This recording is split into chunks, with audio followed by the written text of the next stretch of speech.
You're listening to the Higher Attitudes Podcast. Inspiration to lift your soul.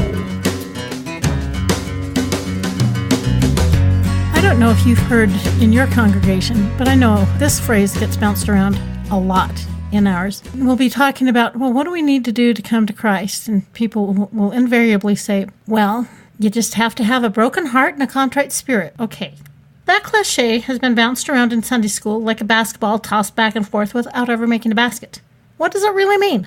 Okay, now I'm learning through experience. My experience is that a broken heart is when you're soaking your pillow with tears. It's that experience of feeling broken, literally, whether it's a spiritual, emotional, physical, or financial brokenness. When your whole soul cries. When you wonder, where do I go from here? Can I ever be whole or normal again? Or when the questions and desires of your heart burn so fervently that you will sacrifice whatever is necessary to know. That is a broken heart. The contrite spirit comes when the crying in the pillow becomes cries and pleas to the Lord and a willingness to be still and wait.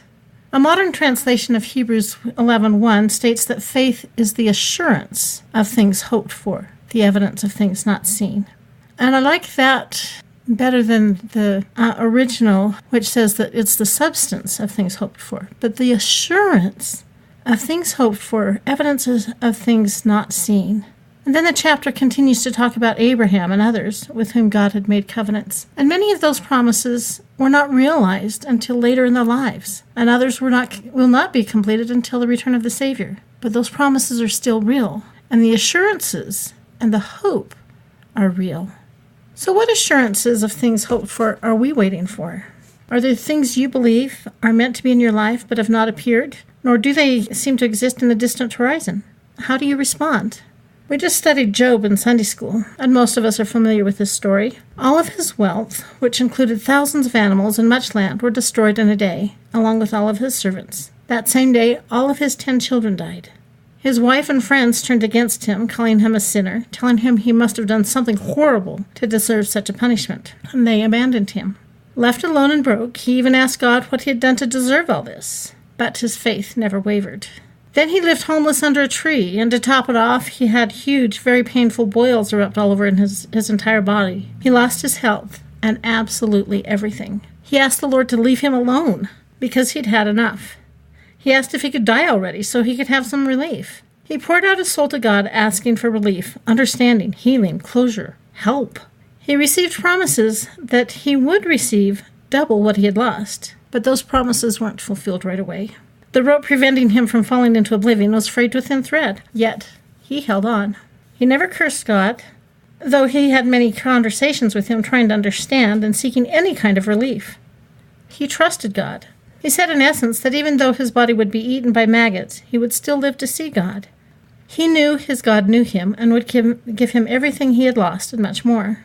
So he held on to that thread of hope. When nothing more could be taken away and the darkness overpowered every flicker of light, he still held on. And eventually he did receive all the promised blessings. Eventually he became a hero to all of us, a torchbearer of hope and possibility.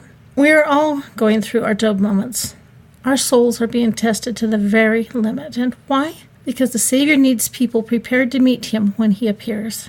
Can we be trusted to hold on to faith in him when everything else is stripped away? Can we find gratitude and joy in the excruciating moments? Can we trust with hope that we will be healed, comforted, and made whole in all ways?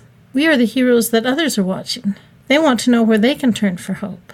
The trials are not because we are unworthy or not good enough, or because God is too busy with other people to help us. The trials are to bring us closer to him, to help us trust him. We have these experiences because we are worthy. We are the heroes who have overcome. We are able to bear all things through Jesus Christ, who has been through it all and conquered. And we are the ones that others want to know how it is done, and they will come to us. So even in those excruciating moments, that hope in Christ, that hope that all things will be made whole and right, can keep us going, and we can still know that he is there. Thank you for listening. We'd love to have you join us on Facebook at facebook.com/higher-attitudes. Do you have an uplifting thought to share? Why not join our Facebook discussion group? Visit the group at facebook.com/groups/higher-attitudes to request membership. If you'd like to leave a question about a challenge you're facing, or if you'd like to share a thought about how you've overcome negativity, call 719-301-0303 and record your question or comment. Please note that carrier rates may apply. Again, call 719-301-0303 to leave a question or comment. We hope you've enjoyed the show, and we look forward to you joining us for the next episode of the Higher Attitudes podcast. Please remember that the advice offered in this show is intended for informational purposes only. Please read our full disclaimer in the show notes.